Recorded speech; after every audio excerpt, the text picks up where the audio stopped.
Hopefully they're just loved characters, even the bad boys.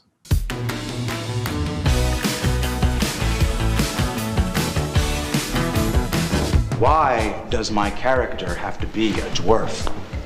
It doesn't have to be a dwarf. Then why is he? Is that the only way you can make this a dream? Put a dwarf in it?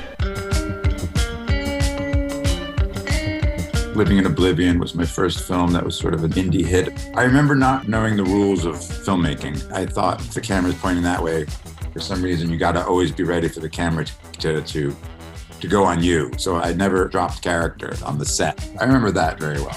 And the blue tuxedo, of course. I feel like No, you look good, really. Well, I love that Tom DiCillo gave me my sort of network moment. I'm as mad as hell, and I'm not gonna take this anymore! And I just like that was my introduction to films, and I got to say what I always wanted to say.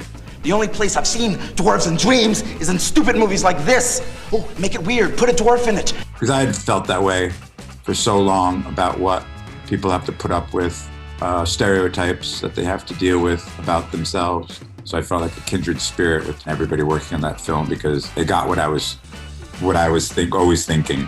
I'm sick of it!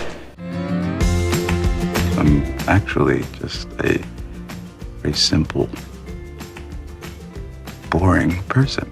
I did a play, and my good friend Tom McCarthy was a co-author of that play, and we became fast friends, and he sort of started writing The Station Agent around that time, and we had done several readings of it. And so by the time we shot the film, we were all very familiar with each other.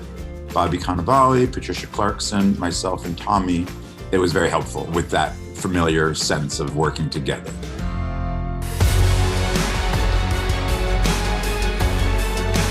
I wish I had enough poison for the whole pack of you. I would gladly give my life to watch you all swallow it. Game of Thrones was one of those beautiful, perfect storms of something that I just adored being a part of, and that somehow reached globally so many people. You can't ask for anything more. I stand behind that show so much. All credit due to David Benioff and Dan Weiss, who adapted George's book so masterfully. There's nothing in the world more powerful than a good story. Pleasure to meet you, Cyrano de Bergerac. Tyrion prepared me for playing Cyrano in certain ways. They both talk a lot. So when you do a TV show for 10 years with a character that pontificates quite a bit, your ability to learn lines very quickly gets stronger and stronger. So that was very helpful. And their wit is similar. They're quite often the smartest person in the room, pretty much always. So that's sort of this sort of lovely bravado that both of them share. That's what I do. I drink and I know things.